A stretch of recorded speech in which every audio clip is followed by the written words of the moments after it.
About a year ago, I quit my job and began a backpacking trip with my friend, which began in Tijuana, Mexico. While backpacking through the Sonoran Desert, we came across a town called Punta Chueca, a place where an indigenous tribe known as the Seri inhabited. The town of Punta Chueca felt like another planet. From claims that the people there established contact with extraterrestrial beings, to the remote nature of the town, everything about this place was intriguing.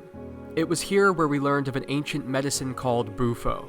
Derived from the secretions of a toad, bufo contains 5-MeO-DMT, which when smoked, produces a powerful psychedelic and spiritual experience. My friend and I were invited to sit in a ceremony. We hopped on a boat and took off for an island, and what followed arguably changed our lives forever.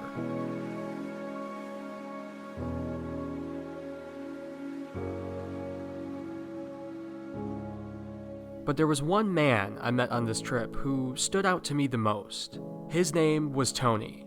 Born in the Bronx of New York, now living in Florida, Tony had become a certified medicine man through working with various tribes such as the Seri. When I returned to the States, Tony and I kept in touch. So I decided to come visit him in Hollywood, Florida to learn more about his relationship with the plant medicine in the United States. This is his story.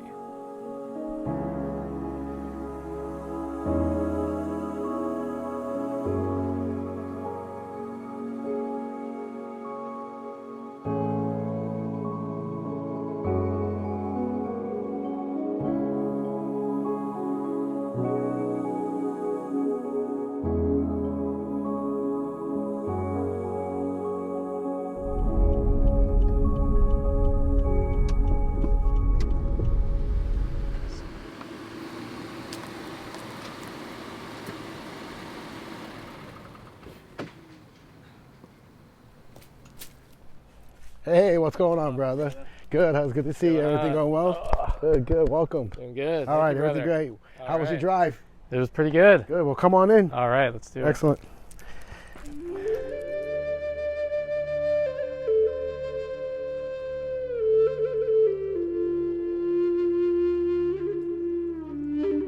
You gotta wait to reduce it down.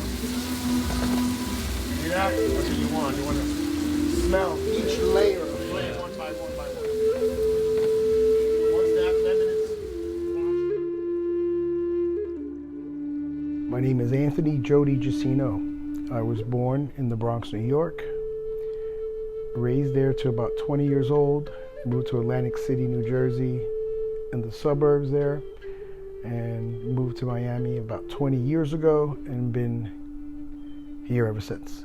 That was a whole nother lifestyle because I went from being this Puerto Rican side kid of me in the Bronx and hanging out with gangs and drug dealing and being the hip hop kid, all that, to moving to New Jersey, to getting completely in touch with the Italian side of myself and working, for the casinos and all the wise guys and all the places that I ran down there. That took me to the same lifestyle that I lived in New York, but only a little bit more covered up, which was partying all the time. I always worked. I had kids. I kind of didn't take care of my twins. They're grown now, but that was probably one of my biggest regrets, was not taking care of my twins. And then the other thing was just the lifestyle that I lived all those years. But it just brought me to where I am today. So I moved here back in 20 years ago. So whoever it was, 2004, I think it was 2002, if I'm correct. And moved to South Beach in Miami and just was tired and fed up with everything that happened in New Jersey and fighting with the kids' moms all the time and the courts and the child support. And it was just too much for me. So I escaped down here. I always say I came in the witness protection program from ex-wives. First impression with Tony is just all over the map. Just go, go, go, go, go, go, go. Lots of energy, and I mean more energy than I have, and frenetic and scattered. And these were all my first impressions. And then I got to witness him in ceremony.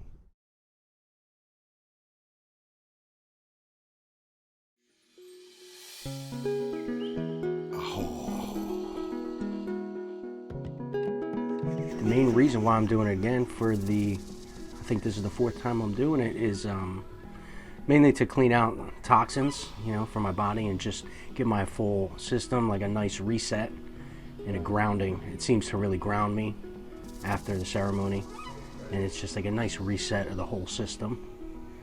Connects me back to earth and just overall makes me feel great. Medicines that I primarily work with now are, I'll tell you in the order that I serve them. Most people think this is insane. How can you do this? Do you know what you're doing? You're going to kill somebody? Well, I kill people every day, but they're egos. But this is how I like to serve my medicines. I have the person prepare for about 5 days, 7 days in some cases, 3 days in others, but most people 5-day prep. When they come, they usually arrive in the mornings and they're going to do the first medicine they're going to do is Kambo. Kambo is an Amazonian tree frog that comes from Peru all the way to Brazil. It secretes a poison from its back. The way I like to describe it to people, this poison is a very greedy poison. It doesn't like any other poison. So whenever introduced to the human body, it's going to react to any other poisons in the body. What I mean by that is you're going to be fasting for about 12 hours with no food, 5-day prior cleansing. The 5th day you come, it's going to be no food or water for 12 hours. You drink 5 to 6 bottles of water, some people 7, depending on body mass and the size of the water bottle. After that, you're going to pretty much be in light yoga pants, no sports bras, nothing tight against the body, no compressions. And then I'm going to take an incense and tap the body 5 to 6 times, usually once in the heart, once in the chest to connect the heart. This medicine is going to work on all the organs, the kidney, liver, heart, lungs, pancreas, genitals, reproductive organs, the lymph nodes, all the major organs, and of course the biggest organ is the skin. So once we tap you with the incense, we scrape off the top layer of skin. The poison is introduced to you. You're going to start feeling immense heat going through your fingertips and your toes, getting really, really hot, feeling like you're swelling up. You're basically turning to a frog yourself. You're going to have a mild anaphylactic shock. Don't let the word scare you because it's controlled. At that point, all the organs of the body is going to feel this medicine. Wherever you feel it the most, in your head, in your heart, in your chest, your liver, your kidney, that's where it's working the most. After about 5 minutes, it rushes all the toxins and poisons right into the stomach. Most people will have an oral purge, some have a bottom purge, some people sweat, some people urinate, some people have all 4 at once. It depends what in their body, what poisons and toxins. You don't have to be a drug addict, you don't have to be an alcoholic, you don't have to be anything that have poisons and toxins in your body that comes in everyday food, in the air we breathe, and plants. So I just like the sense of, I'll say it again, the grounding that, I feel after the ceremony. It connects me more to my true self. And I'm grounded. I feel that I could connect to, my true purpose and why I'm here.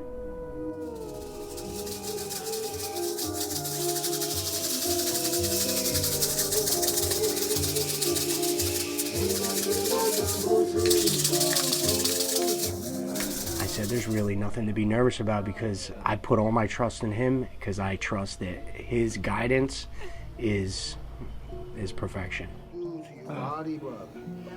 This is the poison you're consuming. That's what you're doing to yourself.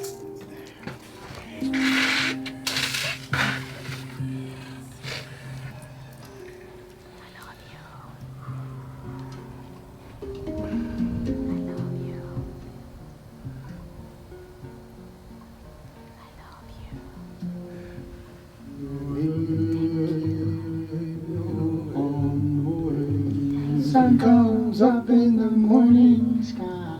Remember me.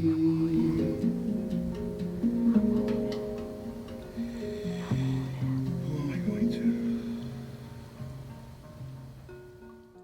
Everything is love. Everything is love. These medicines they give you a new perspective of life. Just another way to see. Nothing changed. We're really in a hypnotic state right now. We're in a trance. We're in an illusion.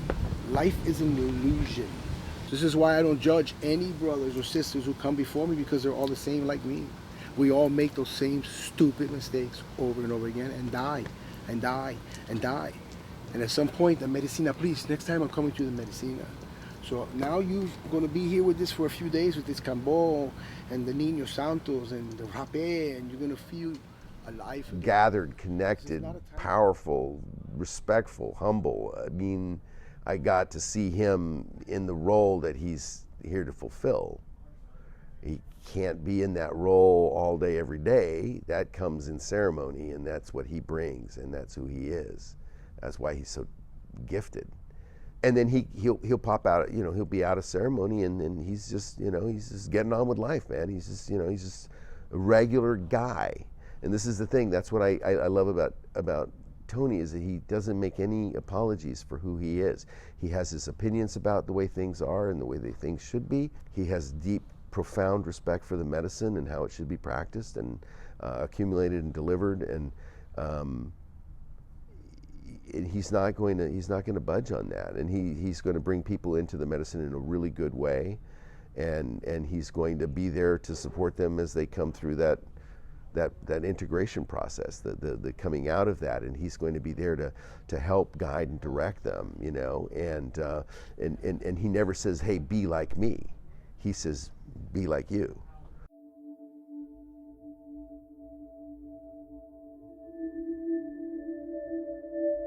The place that we come to understand self. God, the creator, whatever you want to call the great spirit, the first words were, I am, yo soy, I am. Next words were, well, what am I? I'm the great almighty, I'm the creator of the heavens and the earth and the moons and the stars and everything. Okay, that's great, now what?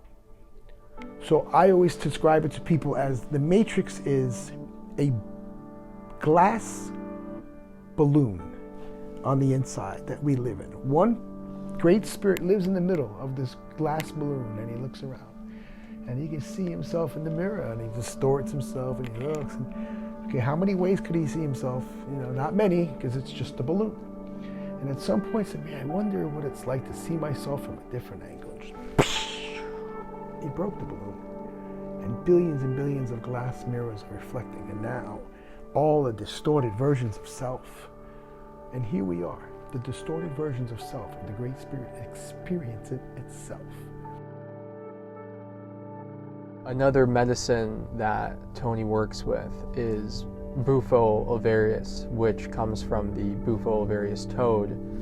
Now, Bufo is a secretion that is secreted by the skin of the Colorado River toad. The secretion of this toad contains 5-MeO-dimethyltryptamine, which when smoked produces this powerful psychedelic and spiritual experience. One of my experiences with Tony sitting with Bufo was at his house a few months ago when I came to visit. It was deeply profound.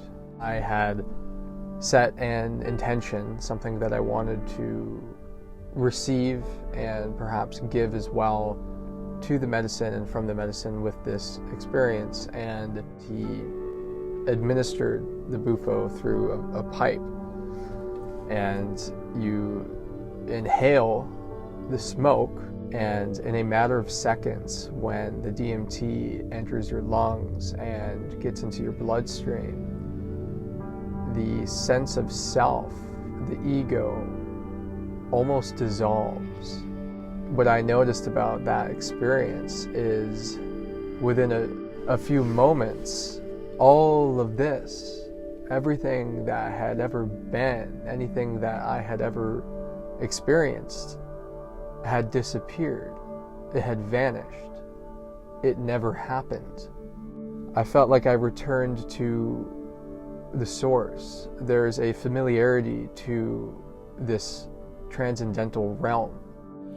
As a clairvoyant medium, I've talked to many spirits, and children have been coming to me since I was a child, and I've been crossing lost soul spirits of children over for years, and that's the hardest thing for me. I learned, when I saw the Orlando attacks before they happened, the Connecticut kids that were killed, the Vegas attacks, the 3 suicide bombers in Israel, the 2 suicide guys in Yemen. I've seen a lot of different things before they happened and not knowing what they were. And the one that really was the hardest on me were those children in Connecticut. And when I crossed over with the Bufon, I saw the Great Spirit. Amongst many things that I spoke about, I asked him, why do we kill our children? Why do we hurt and molest and hurt and do these things to our children? And the Great Spirit said, none of those things are real. They're just experiences. It's not what happens to you. It's what you do with it. The first feeling, I'll say feeling as opposed to saying thought, because thought really doesn't occur in these spaces. But my first feeling was, oh, I'm back here. Here I am again. What was that whole life that I was experiencing? Who was John? What was that character that I was playing? And the more those feelings arose in this experience, the further I became from that entity, from this life. And eventually I completely had detached myself from this life and entirely forgot about it. This entire existence that I had for 25 years turned out to be nothing more than a dream. I had successfully let it go. I surrendered to the ego death. And within that space, the way I describe it is, it feels like a reality without boundaries. There are no barriers in this realm. Whereas here, this is a world of boundaries. This reality in which we live is a world of barriers. There's a separation. There's a line that can be drawn between me, this table, between you, between the clouds, the sky, other animals. Everything is separated. Everything is categorized. And the human brain does a wonderful job of attaching symbolism and meaning to these things. But the spirit world, if you will, is a world where everything is just one. Everything exists in the present. There is no time. So if the matrix is a figure 8, right, the infinity loop, why would it be a figure 8? Because it's past, present, future, and it just always goes on. It already happened, it's going to happen, and happen again, and it's the cycle. And then we get to leave as our mom and die and come back as the son, come back as the daughter, come back as the husband, come back as the grandmother, come back as the person who violated us. We get to come back to understand all perspectives. So what I believe the medicine allows people to do is free themselves of continuing to come back to the figure 8 of making the same mistake over and over, coming back and dying the same way, coming back and doing the same things, coming back and doing the same things. So what I believe the medicine allows us to do is take a step out of the matrix completely, evaluate everything in all our past lives and all the things that we've done, so we could come back now and make peace with ourselves and spread this word and move on to another dimension, another life where we don't have to come back. Nothing occurs in a linear fashion. And I remember seeing Tony and just seeing myself on the medicine and experiencing these beautiful, almost hyperbolic folding of geometric shapes and extravagant tapestries and almost like a Persian carpet of sorts. And I experienced contact with entities and angels and things that seemed to be perhaps even nefarious in that space. But once I returned, the first thing I felt was a sense of almost a jarring sensation of what are these things that are confining my essence, my source. And I looked at Tony and I thought, why am I in two separate spaces? And I came to realize that we are both of the same source, but in this world we're manifested as two separate entities, two separate perspectives. You think of a human being as a focal point of observation, a tunnel in which experience traverses. And when we die, when the physical body dies, those barriers around that tunnel just dissolve. We're manifestation, right? We all manifest our own life. When you die with the medicine and have the ego death, you take all this with you. It doesn't exist anymore. It just erases. Does that mean the matrix doesn't exist anymore? It does to you. It does to the manifester of it. And each one of us is the manifester of it. We all manifest our own lives. We all pick our sex, our gender, our sexuality, how we're going to live, how we're going to die, whether we're going to kill or be killed. And one of the things that made sense to me was, because I remember as a kid saying, well, why do we have evil in the world? Why do we have kidnappers who rape and kill and chop up children? Like, what kind of world is this? And I remember being young thinking about that. And then now I understand, well, guess what? And, you know, this is my perspective. Please don't take it personal, but I believe that the person who does that comes back as each one of his victims. If you kill someone, you're able to die, cross over, and when you come back as the person that was killed. Because you have to understand all perspectives of life. And if you want to go around raping and killing women and children your whole life, then you're going to be born as every one of those women and child and experience the same thing from the opposite side. I looked at Tony, and there were tears streaming down my face, and he looked at me and he said, "Did you see your dad over there?" Because my dad had passed away when I was pretty young. I looked at him and I said, no, I didn't. And then he asked me, "Did you realize that you are your dad?" And chills went down my spine and I sat back. And that was sort of an aha moment when I came to that epiphany, that realization that this world exists for us to experience different perspectives. The source, the essence that exists in the ether of the cosmos is omnipresent and benevolent, and it fractured into an infinite amount of different perspectives, and each person, each living organism is in fact a focal point of observation for this source, God, if you will. So I tell people that when they go through their figure 8, at one point they go, stop. Before I go back this time, I'm going to create Tony. I'm going to make this guy. And this guy's going to give me all these medicines, and he's going to stop me from doing this figure 8 100 million times already to learn every perspective of my family's point of view so I can just go on to the next. And those are the people that get to come into the realm. Those are the people who get to come to the sacred space, and those are the ones who the medicine chooses from do because they picked it and manifested it before they got here. Oh, brother. Felt pulled into the medicine with that. I felt it too.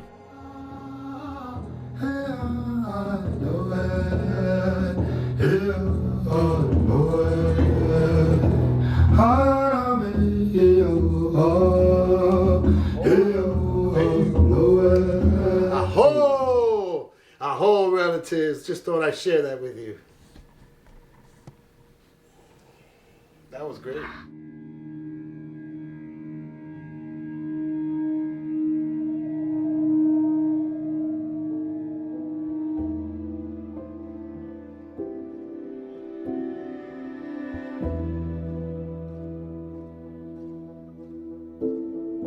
You ready to go? Yeah, let's go with it. Look good. Trying. Don't let my ego come back. Don't let Tony Miami come back.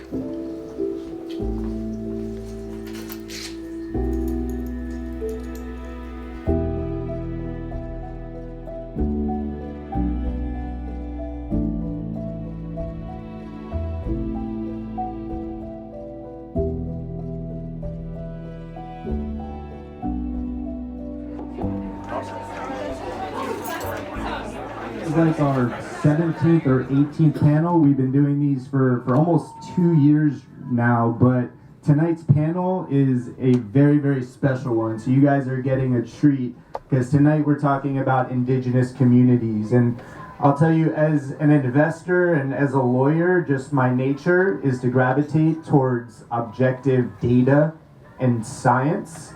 Things that are measurable and quantifiable, which is what a lot of our panels have been about. We brought in doctors, scientists, we've talked about data, science, and a whole bunch of, data-driven type stuff. But that type of data-driven approach has some significant shortcomings when it comes to the psychedelic industry, because the people with the most knowledge in this industry are really the indigenous communities. It would be good to get a little bit more background on which indigenous communities, and maybe even some background on how some of the different indigenous communities operate differently than one another? I started off, went to a peyote ceremony by accident 10 years ago, and it changed my life forever. Christianity, Muslim, Jews, I was interested in religions and the connections of religions more so than differences. And for various Sonora desert toad, it comes all the way, it's known as the Colorado River toad. It's from Colorado all the way through the Sonora Desert into Mexico to Punta Chaca where the Seri tribe is. They are decimating the bufos along the whole entire Sonora Desert. I mean, millions get killed just crossing the roads on the highways when they come out in the rainy season. There's no spirituality to that medicine. They're dealt like drugs. They're harvested like drugs. They decimate and kill the bufo toads. There's 6 points on a bufo toad where you can take the sacred medicine. The farm that I'm partners with in the Sonora Desert, we're creating the first sanctuary legally with I'm opening my own church here. They're now invasive to Florida, the bufo toads. In my opinion, we are 3 to 5 years away from some sort of legalization. We got that danger with the medicines, and this is why we can't play God. We have to always be teachable. I'm saying for myself, the lifestyle that I lived for 50 years out there makes me such an amazing medicine facility because I can identify with any person wherever they're coming to.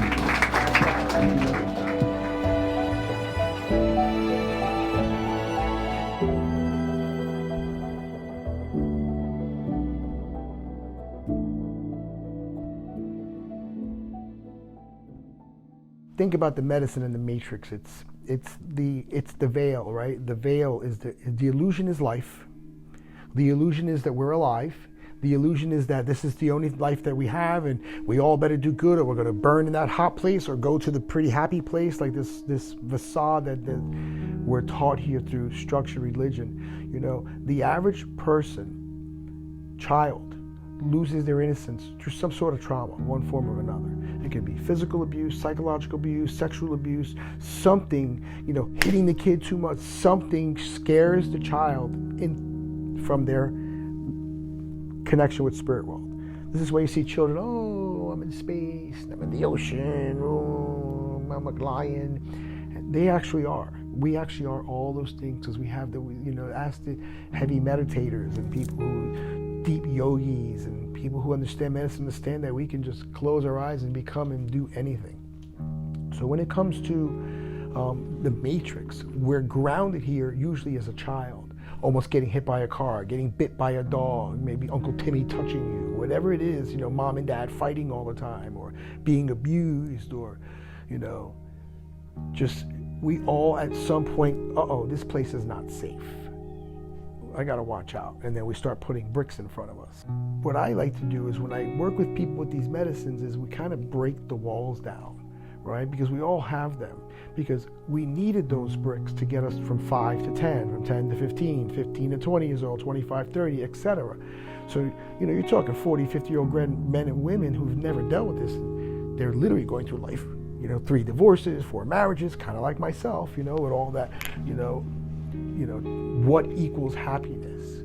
And what the medicines do is they show you that all of it matters, yet none of it matters. I try not to turn the leaf over in regard to a lot of these experiences, because in an attempt to be open-minded, I have to remind myself that, there is the possibility that all of this could merely be the result of a hallucination in which I'm having. But then I remind myself again that the waking life is nothing more than a hallucination. It is bound by the external world, whereas a dream, per se, is a hallucination which is not bound by the external world.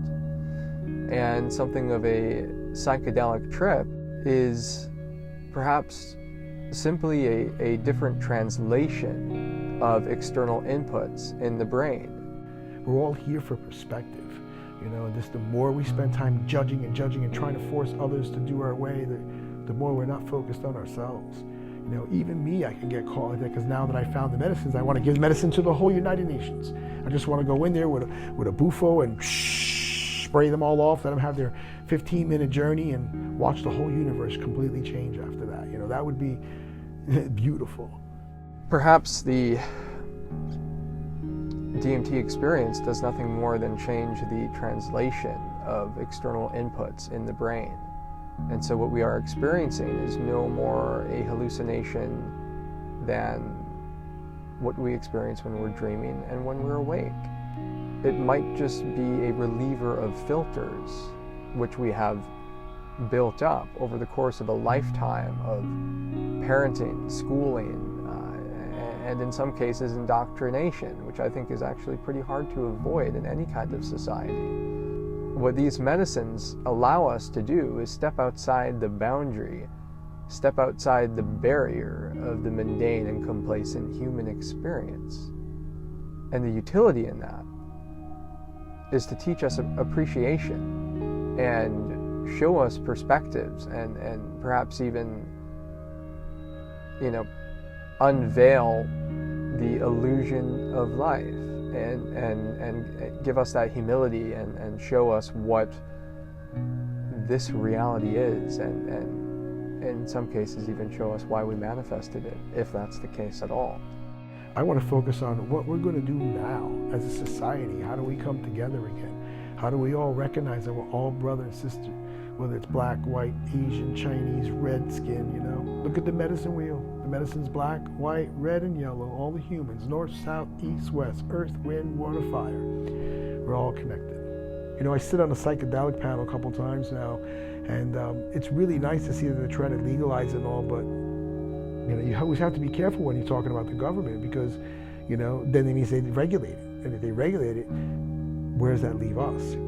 And I think there should be some sort of regulation, especially for the bufo toads and the Cambocitos, and these plants that we work with. They got to be protected. I want to create a sanctuary. They're all over Florida now. The bufo toads, they kill your dogs, kill them, step on them, shoot them. Call the toad busters, and they're killing all these toads. I want to create a sanctuary where there's hundreds and thousands of them there, living free without touching their medicine and let them just be there. They're sacred animal, they're sacred medicine.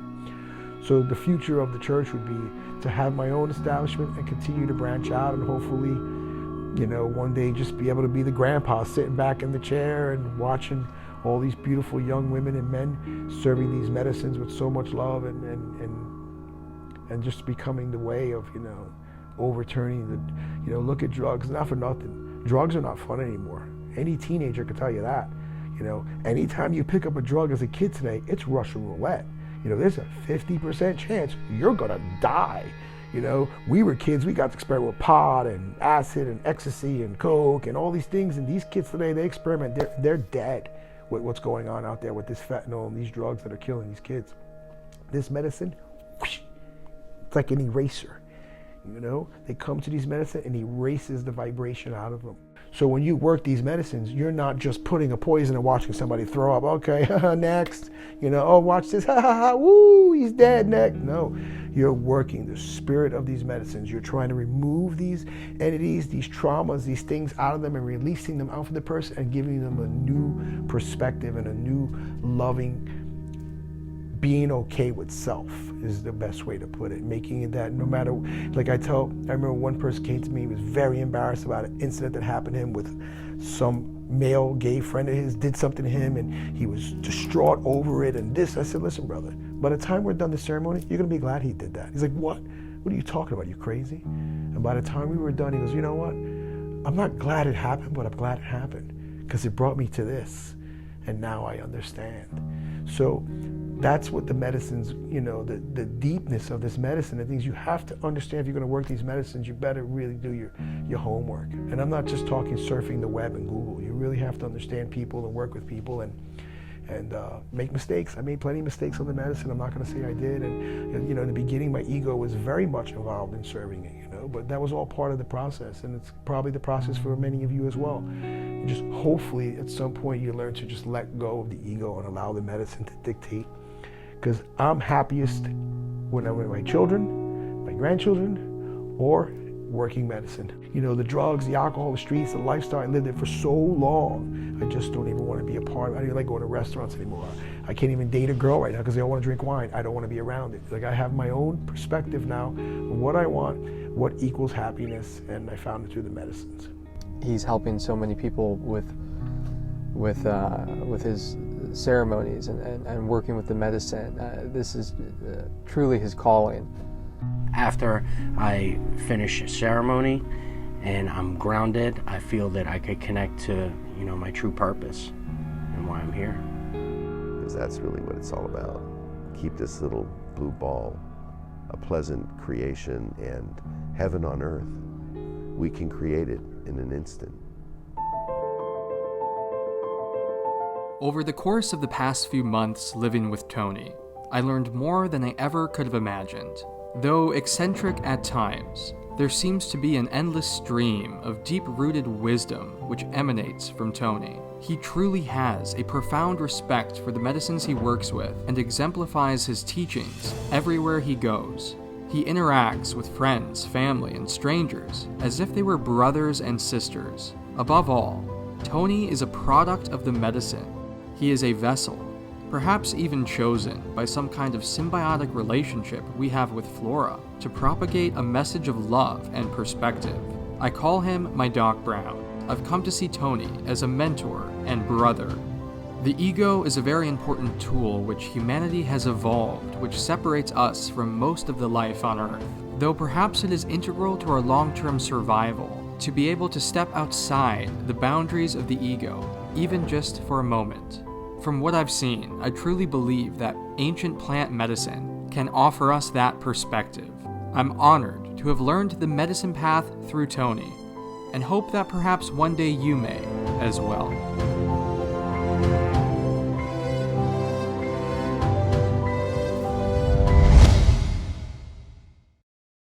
Today is a beautiful day to die.